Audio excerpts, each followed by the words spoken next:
Hey guys, this is Simon Sage from Into Mobile. We're taking a look at the new BlackBerry Curve 9830? 9380. 9380, that's it, yeah. We got Brandon Desjardins here. He's a product manager at RIM, and he's going to walk us through the new device. So Brandon, what's new here? Well, I think the first thing that comes to notice right away is the industrial design and just how sleek it is. It's thin, narrow, looks great. It feels nice in the palm of your hand, so sorry I won't hold it too far away from you there. But just really slick and streamlined device. So that's the first thing that you notice. And I keep it in the breast pocket of my shirt or throw it in my pants. It's really easy to carry around, so it goes with you anywhere. It looks great no matter where you go. Next thing that we've done a lot here with is in focusing on is the social applications. So we've got things like Twitter, Facebook, preloaded, as well as YouTube, and then we've got our social feeds app which ties everything together. So it's a great application to have. You can check all your feeds at once. We've also got some games that'll be available in App World at launch. Jurassic Roller Coaster Rush is one of our featured games. It renders really well. I can show you a demo of it afterwards if you like. Overall, it's just a really easy to use device. It's got a responsive touchscreen.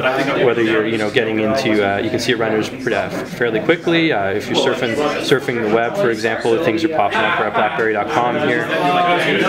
So responsive touchscreen. It's easy to type on as well. If you're sending an email, you can use the full QWERTY. You can use it in the landscape mode as well as portrait. I don't know if I can show you. Yeah, so we've got typing on the new Curve here. So in our portrait and landscape mode, and as well for those folks who might have used a Pearl in the past, we do have the sure type option as well in the portrait mode, which I know some people prefer. So we've got that. It's a great way to type. It's, as I said, it's really responsive.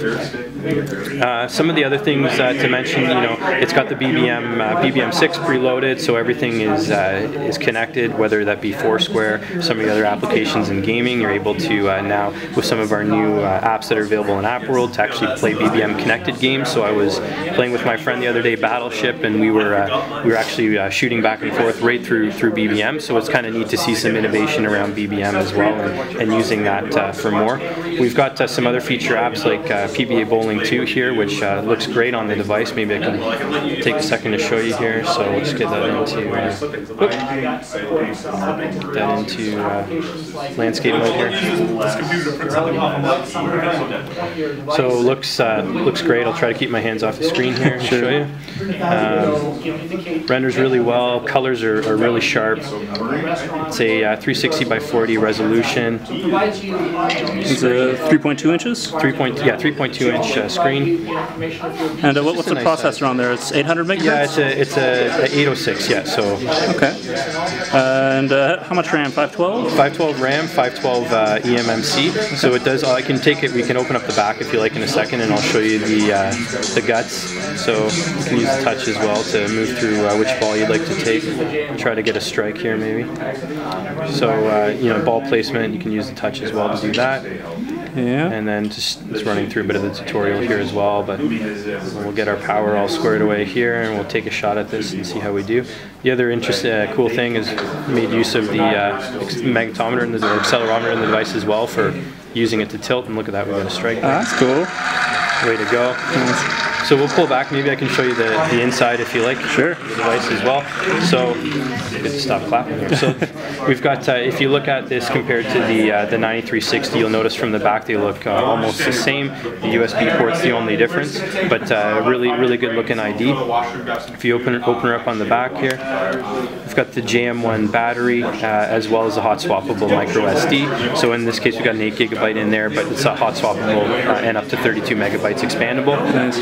And then the NFC contacts here on the back as well. NFC being a really great feature that's been included in this device. Right now you can do the smart tags and the poster reading as well as pairing to accessories, and then more to come on the NFC front. I know we just announced with MasterCard we got certification there with a couple of our devices. We'd expect this to be the same and get that certification as well. And then obviously that opens up the opportunity for things like mobile payment and mobile transit and some of those things as well. So.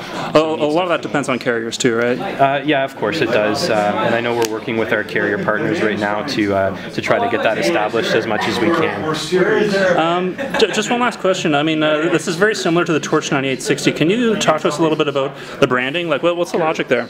Well, I think this fits into the Curve brand, which I can speak mostly to. So the idea here is that you've got a brother-sister device that offers the consumer choice, right? So you've got the Curve QWERTY and the Curve Touch. So you can imagine somebody coming into the stores around Christmas time looking for a new device in that Curve franchise, probably that younger demographic, and they've got that opportunity to select what they want. And I know that certainly we have BlackBerry users who are loyal to that QWERTY device, but this opens up a whole new world for us in the Curve franchise, having it being our first all-touch device.